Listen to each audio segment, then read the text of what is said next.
नमस्कार, मी डॉक्टर रंजना मधुकर कदम. मागच्या व्हिडिओमध्ये आपण मराठी भाषेचा इतिहास बघितला. या व्हिडिओमध्ये आपण भाषा आणि वर्णमाला या दोन घटकांचा विचार करणार आहोत. भाषा ही मानवी जीवनामध्ये खूप महत्त्वाची आहे, कारण भाषेमुळे माणसाचा सर्वांगीण विकास झालेला आपल्याला दिसून येतो. भाषेमुळे भावनिक आणि वैचारिक संपर्क निर्माण झालेला आहे. भाषेमुळे समाजात राहणे, सामाजिक संस्था निर्माण करणे, संस्कृतीचा विकास करणे शक्य झालेले आहे. मग भाषा म्हणजे काय? तर भाषा म्हणजे व्यक्त होण्याचे प्रभावी माध्यम म्हणजे भाषा होय. भाषेच्या आधारे आपण भावना, कल्पना, अनुभव, त्याचबरोबर विचार अगदी प्रभावीपणे व्यक्त करू शकतो. बोलणारा आणि ऐकणारा यांना जोडणारा पूल म्हणजे भाषा होय. व्यक्ती विकासाबरोबर समाजाच्या विकासातही भाषेचे योगदान हे खूप मोलाचे आहे.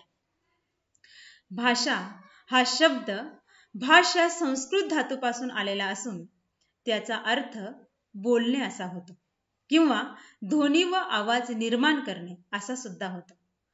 भाषेबद्दल शब्दकोशात असं म्हटलेलं आहे की मानवी मुखातून निघालेली सार्थ ध्वनी संहिता म्हणजे भाषा होय. आता भाषा हा इंग्रजीमध्ये लँग्वेज हा जो शब्द आहे त्याचा अर्थ भाषा असा आहे. मग या शब्दातील लिंग्वा या मूळ लॅटिन शब्दाचा अर्थ जीभ असा आहे, कारण जीभ बोलण्याचं कार्य मोठ्या प्रमाणात पार पाडत असते. तसं पाहिलं तर भाषा ही संकेत प्रणाली असून ध्वनी हे भाषेचे माध्यम आहे. इतर संकेत प्रणालीच्या तुलनेत ही जी संकेत प्रणाली आहे ती अधिक सुटसुटीत असलेली आपल्याला दिसून येते, लवचिक आहे, वैविध्यपूर्ण आहे, उपयुक्त आहे आणि सहज केव्हाही कोठेही आणि प्रभावीपणे आपण ती वापरू शकतो. भाषा संकेत ती भाषा बोलणाऱ्या सर्वांना मान्य असतात. मग भाषा म्हणजे काय? तर ध्वनी व अर्थ यांत सांगड घालणाऱ्या चिन्हांची व्यवस्था म्हणजे भाषा होय. भाषेचे सर्वसाधारणपणे दोन प्रकार पडतात. एक स्वाभाविक भाषा किंवा तिला नैसर्गिक भाषा असं सुद्धा म्हणतात. दुसरं कृत्रिम किंवा तिला सांकेतिक भाषा असं सुद्धा म्हणतात. मग स्वाभाविक भाषा म्हणजे काय? किंवा स्वाभाविक भाषेमध्ये कशाचा समावेश होतो? तर आवाज, बोलणे, हावभाव यांचा समावेश स्वाभाविक भाषेमध्ये होतो. आणि कृत्रिम भाषेमध्ये कशाचा समावेश होतो? तर ध्वनींच्या किंवा आवाजाच्या खुणा यांचा समावेश कृत्रिम भाषेमध्ये होतो. आता आपल्याला लिपी या शब्दाबद्दल थोडंसं जाणून घ्यायचं आहे. लिपी या शब्दातील लिप हा संस्कृत धातू असून त्याचा अर्थ लिंपणे किंवा सारवणे असा होतो आणि त्याच्यावरूनच लिहिणे हा अर्थ प्रचलित झालेला आहे. लिपी म्हणजे काय? तर लिहिताना जे चिन्ह वापरले जातात त्यांना लिपी असं म्हणतात. मग लेखन या शब्दातील लिख हा संस्कृत धातू असून लिखित म्हणजे काय? तर ज्या व्यवहारात लिहिल्या किंवा बोलल्या जातात त्यांना लिखित असं म्हणतात. आता मराठी भाषेची लिपी ही देवनागरी आहे. आता देवनागरी तिला का म्हटलं जातं? तर त्याच्याबद्दल होनले यांचा सिद्धांत आपल्याला लक्षात घ्यावा लागेल. होनले हे जे भाषा अभ्यासक आहेत त्यांनी अंतर बहिर वर्तुळ सिद्धांत मांडलेला आहे. ह्या अंतर बहिर वर्तुळ सिद्धांतानुसार ते म्हणतात की आर्य लोक इराणमधून अफगाणिस्तान मार्गे हिंदुस्थानामध्ये आले. हे लोक स्वतःला आणि स्वतःच्या संस्कृतीला श्रेष्ठ मानत. ते स्वतःला देव म्हणत. त्यांच्या राहण्याचे ठिकाण म्हणजे नगर. मग देवांकडून नगरांमध्ये बोलली जाणारी भाषा ती म्हणजे देवनागरी. आता ह्या देवनागरी लिपी ही काही काळ मुरड घालून लिहिली जायची, म्हणून तिला मोडी लिपी असं सुद्धा म्हणतात. तिला अजून दोन नावं आहेत. तिला धावलिपी किंवा बाळबोध लिपी असं सुद्धा म्हणतात. तर देवनागरी लिपीची काही वैशिष्ट्ये आहेत. ती कोणती वैशिष्ट्ये आहेत? पहिलं म्हणजे ही लिपी डावीकडून उजवीकडे लिहिली जाते. दुसरं, ही लिपी उभ्या, आडव्या, तिरप्या, अर्धगोल रेषांनी मिळून बनलेले आहे. तिसरं वैशिष्ट्य, तिच्या अक्षरांवर आडवी रेष मारतात तिला शिरोरेषा असं म्हणतात. तसंच या लिपीमध्ये प्रत्येक ध्वनीला स्वतंत्र चिन्ह आहे, म्हणून हिला परिपूर्ण लिपी सुद्धा मानलं जातं. मराठी भाषेला वेगवेगळ्या कालखंडामध्ये वेगवेगळी नावं होती. त्याच्यातली नावं म्हणजे प्राकृत, महारठी, देशी, मराठी ही नावे मराठीसाठी वापरली गेलेली आहेत. आता याच्यामध्ये आपल्याला भाषेचा विचार करत असताना त्याचे 3 प्रकार पडतात. पहिला प्रकार आहे मातृभाषा. आता मातृभाषेबद्दल कोलरिज असं म्हणतो की mother tongue is the language of heart. म्हणजे काय, तर मातृभाषेला अंतःकरणाची भाषा म्हटली जाते. कारण मातृभाषा ही प्रत्येक माणसाची अतिशय जवळची, जिव्हाळ्याची आणि आपली भाषा असते. आपल्या घरात बोलल्या जाणाऱ्या भाषेला मातृभाषा असं म्हणतात. भारतातील मातृभाषांची संख्या जवळजवळ 1652 इतकी आहे. संस्कृत आणि तमिळ या भारतातील सर्वात जुन्या भाषा मानल्या जातात. भारतीय राज्यघटनेनुसार देशात बोलल्या जाणाऱ्या 22 प्रादेशिक भाषांना राजभाषेचा दर्जा देण्यात आलेला आहे. मग आपल्याला दुसऱ्या गोष्टीचा विचार करायचा आहे किंवा दुसरा भाग आपल्याला बघायचा आहे तो म्हणजे बोली. बोली म्हणजे काय, तर विस्तृत भूप्रदेशावर पसरलेल्या भाषेस स्थानिक परिस्थितीनुसार काही वैशिष्ट्ये प्राप्त होतात. अशा भाषेस बोली भाषा असं म्हणतात. आता विस्तृत भूप्रदेशात पसरलेल्या भाषेस स्थानिक परिस्थितीनुसार काही वैशिष्ट्ये प्राप्त होतात. का बरं वैशिष्ट्ये प्राप्त होतात, त्याच्यामध्ये महत्त्वाची गोष्ट म्हणजे प्रत्येक भागाचे आचार विचार वेगळे असतात, व्यवहार वेगळे असतात, चालीरीती वेगळे असतात आणि संस्कार वेगळे असतात. आणि त्यामुळे या लोकांच्या शब्दांमध्ये, बोलण्याच्या लयीमध्ये, उच्चार करण्यात आपल्याला वेगळेपणा जाणवतो. आणि म्हणून प्रत्येक बोली ह्या वेगवेगळ्या असलेल्या आपल्याला दिसून येतात. प्रत्येक ठिकाणची बोली ही बोलीमध्ये आपल्याला वेगळं वैशिष्ट्य जाणवतं. आता बोली भाषेत सर्वसाधारणपणे काय वेगळेपणा आहे, तर बोली भाषेमध्ये एक वेगळा जिव्हाळा असतो. बोली भाषेत आत्मीयता असते. आपल्या भावना आपण प्रभावीपणे व्यक्त करू शकतो. त्याचबरोबर बोली भाषेमध्ये जिवंतपणा असतो. आपण अतिशय परिणामकारकरित्या, प्रभावीरित्या बोली भाषेतून एखादा आशय मांडू शकतो. ही बोली भाषा जी आहे ती परिणामकारक आहे. बदलांचा स्वीकार करण्याचं सामर्थ्य या बोली भाषेमध्ये आहे आणि तिला एक वेगळ्याच प्रकारचं सौंदर्य आहे, असं थोडक्यात वैशिष्ट्य आपल्याला बोलीबद्दल सांगता येते. तिसरा प्रकार आपल्याला बघायचा आहे तो म्हणजे प्रमाण भाषा. आता प्रमाण भाषा कशाला म्हटलं जातं, तर विशिष्ट भाषेच्या अनेक बोली असतात. या बोलींपैकी एका बोलीतून सर्व सार्वजनिक व्यवहार केले जातात व त्याला सर्व बोली बोलणाऱ्यांची संमती असते, तिला प्रमाण भाषा असं म्हणतात. मग प्रमाण भाषेचं कार्यक्षेत्र कोणतं आहे, तर प्रमाण भाषेचं कार्यक्षेत्र शिक्षण, साहित्य, शासन, कार्यालय, प्रसार माध्यमे, कायदा, न्याय यंत्रणा, संशोधन, विज्ञान इत्यादी. म्हणजे सार्वजनिक ठिकाणी आपण कशाचा वापर करत असतो, तर प्रमाण भाषेचा वापर केला जातो. आता याच्यामध्ये आपल्याला काही संकल्पना समजून घ्यायच्या आहेत. त्याच्यामध्ये पहिली संकल्पना वर्ण. वर्ण कशाला म्हणतात, तर आपल्या तोंडावाटे निघणाऱ्या मूलध्वनींना आपण वर्ण असं म्हणतो. मग वर्ण आपल्या तोंडावाटे निघणारे मूलध्वनी म्हणजे वर्ण होय. दुसरी संकल्पना आहे अक्षरे. अक्षरे म्हणजे काय, ध्वनींच्या किंवा आवाजाच्या खुणा, याला अक्षरे असं म्हणतात. अक्षरे म्हणजे कधीही नाश पावत नाहीत. अक्षरांनाच ध्वनी चिन्ह किंवा लिपी असं सुद्धा म्हणतात. मग पुढचा घटक आहे तो म्हणजे शब्द.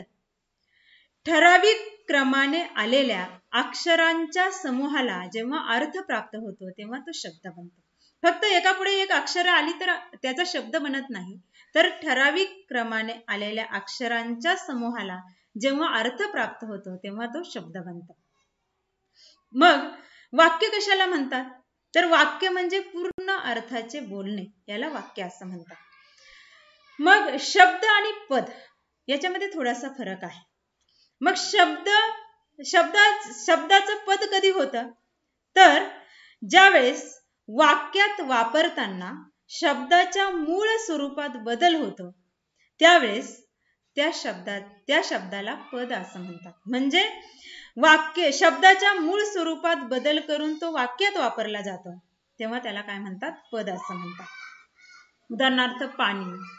मग वाक्यात वापरताना पाण्यात असं त्याचं रूप आपण बदलतो म्हणून त्याला पद असं म्हणतात. मूळ शब्दाला व्याकरणात प्रकृती असं म्हणतात. आणि दुसरा जो पर्याय आहे तो म्हणजे विकृती. विकृती म्हणजे काय, तर शब्दाच्या मूळ स्वरूपात बदल होणं त्याला विकृती असं म्हणतात. आता आपल्याला पुढचा घटक बघायचा आहे तो म्हणजे स्वन. आता स्वन आणि स्वर याच्यामध्ये फरक आहे. स्वन म्हणजे काय, तर स्वन म्हणजे मुखावाटे निर्माण होणारा व भाषेत वापरला जाणारा ध्वनी म्हणजे स्वन होय.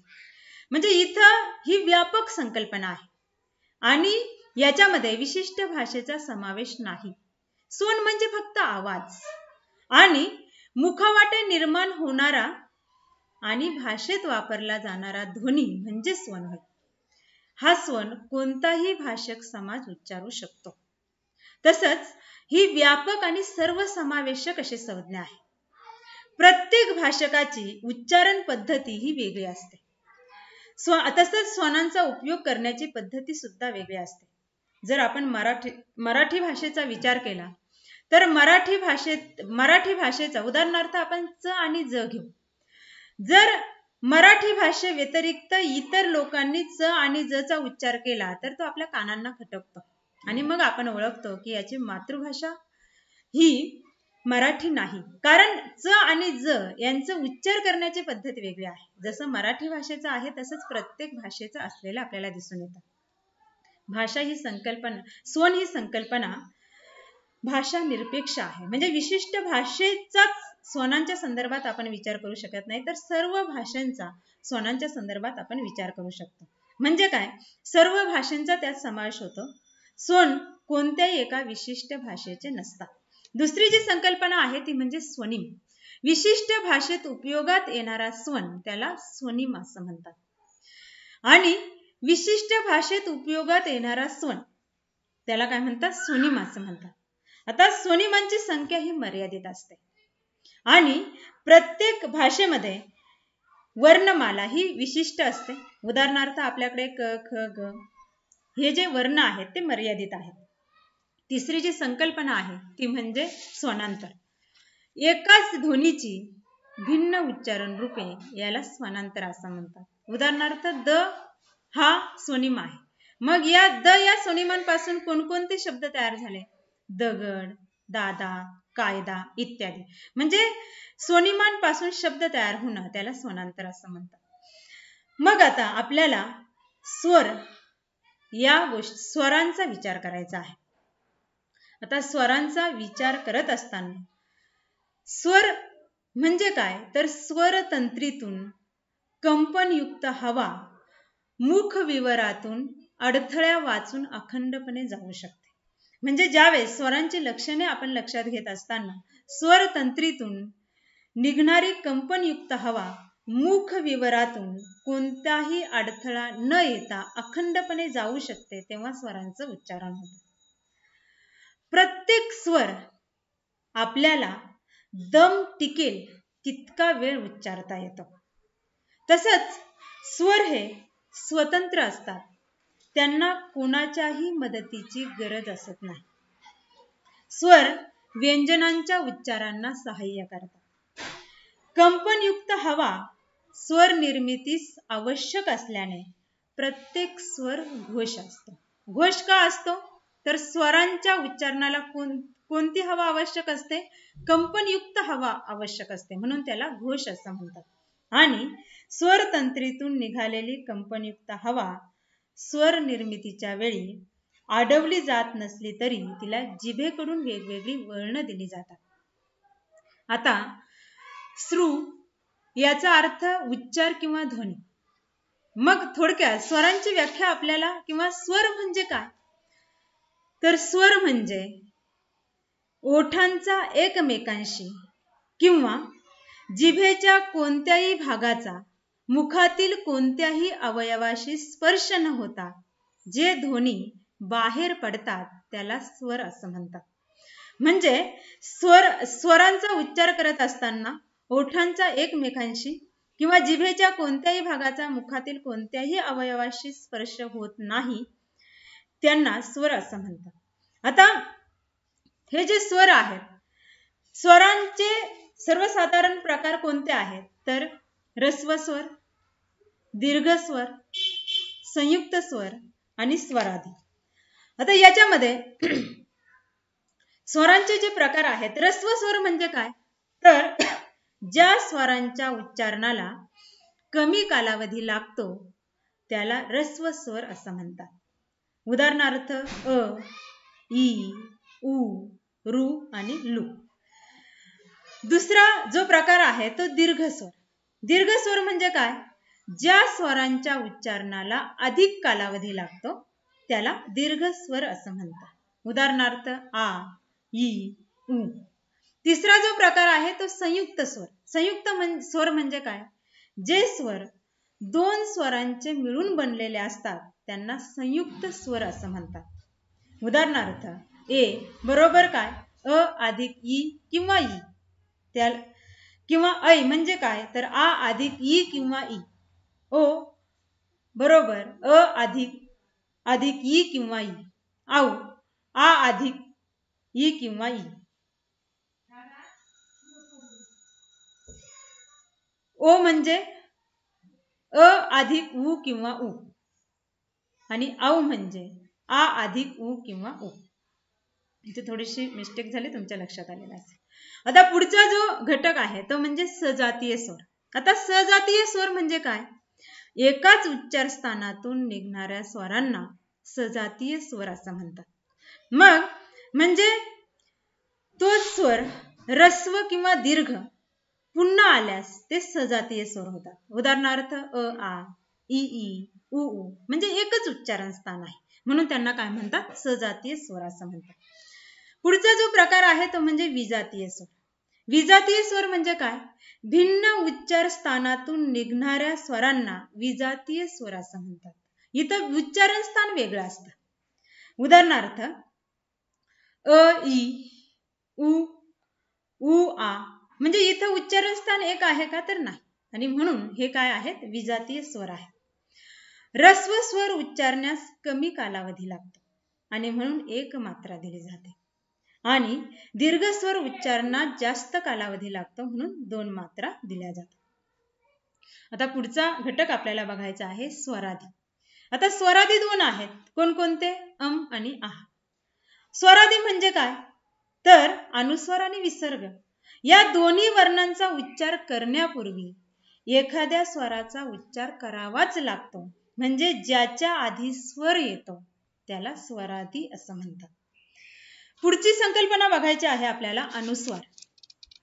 आता अनुस्वार म्हणजे काय तर अनुस्वार म्हणजे दुसऱ्यावर बहुतेक सर्व स्वर निर्माण करताना मुखाच्या पोकळीचा उपयोग केला जातो.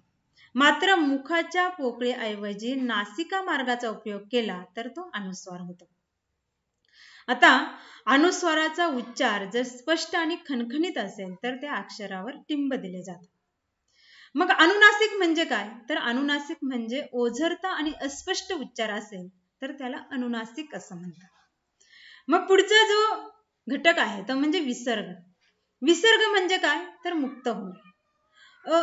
आहा चा उच्चार करताना हवेचा विसर्ग होतो म्हणून या वर्णाला विसर्ग असं म्हणतात. विसर्गाचा उच्चार करत असताना ह या वर्णाला थोडासा झटका दिल्याप्रमाणे होतो. तसंच विसर्गाचा उच्चार करण्यापूर्वी एखाद्या स्वराचा आधार हा घ्यावाच लागतो.